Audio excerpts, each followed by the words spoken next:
औलाद या care taker. दोस्तों, यह कहानी आपको अंदर तक झकझोर कर रख देगी। यह बहुत ही करुणापूर्ण और निंदनीय कहानी है जो वर्तमान के दृश्य पटल पर आपको अक्सर देखने को मिल जाएगी। किस प्रकार से अपने पराये हो जाते हैं और कुछ रुपए खर्च कर अपनी जिम्मेदारियों से इतिश्री कर रिश्तों का मतलब ही बदल देते हैं। कहानी कुछ वक्त पहले की है, जब मेरे दादाजी बीमार हुए और दादाजी को अस्पताल में एडमिट करवाना पड़ा। मैं दादाजी के साथ था। दादाजी के बेड के पास ही दादाजी की ही उम्र के एक व्यक्ति पहले से ही एडमिट थे, जो शायद गंभीर बीमार थे।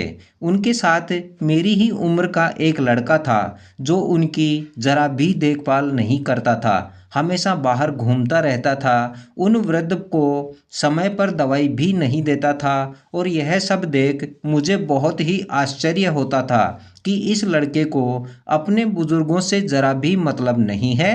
दादाजी को एडमिट करवाए आज 4 दिन हो चुके थे और मैं रोज देखता था वह बुजुर्ग व्यक्ति दर्द से परेशान रहते थे, मगर वह लड़का कभी भी उनकी तरफ ध्यान नहीं देता था। और आज वक्त था दोपहर का। उन वृद्ध की मृत्यु हो चुकी थी, मगर वह लड़का अब भी उनके पास नहीं था, तथा ना ही इन दिनों में कोई भी परिचित उन वृद्ध से मिलने आया था।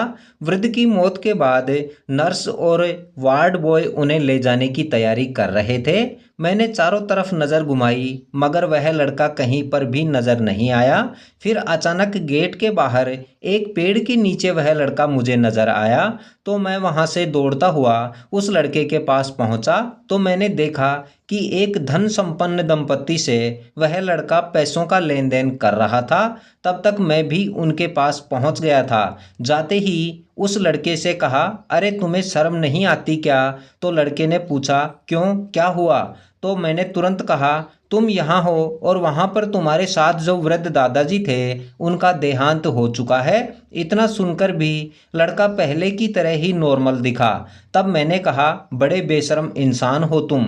इतना सुनते ही वह लड़का झल्ला कर बोला, कौन दादाजी? किसके दादाजी? वह मेरे कुछ नहीं लगते। वे तो इन अंकल के पिता थे और इन्होंने तो मुझे उनके साथ अस्पताल में रहने के लिए पैसे दिए थे। मेरा उनसे कोई रिश्ता नहीं था, मैं तो बस एक केयर टेकर हूँ। इतना सुनते ही मेरे पैरों ने जैसे जवाब दे दिया हो। खड़े रहने की भी हिम्मत नहीं बची थी। फिर भी मैं कैसे जैसे करके वापस अस्पताल के वार्ड में दाखिल हुआ और मन ही मन सोचने लगा कि यदि उन बुजुर्ग ने भी अपने बच्चों को केयर टेकर को दिया होता तो क्या आज वह उस स्थान पर पहुंच पाते जहां पर आज हैं। और उन्होंने बुजुर्ग की सेवा की या नहीं की, मगर आखिरी वक्त पर तो इनके बच्चों को साथ होना चाहिए था, न कि एक केयर टेकर को। यही थी आज की कहानी, केयर टेकर। इस कहानी से सीख मिलती है कि जो आज आप अपने माता पिता के साथ कर रहे हैं, कल वही आपकी औलादें आपके साथ भी जरूर करेंगी।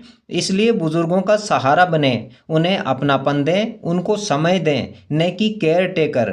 उम्मीद है यह कहानी आपको पसंद आई होगी, और इस चैनल पर आप नए हैं तो इस चैनल को जरूर सब्सक्राइब कर लें, तथा इस कहानी के बारे में अपनी राय कमेंट कर जरूर दें, तथा कहानी में अंत तक हमारे साथ बने रहने के लिए आप सभी का बहुत बहुत धन्यवाद।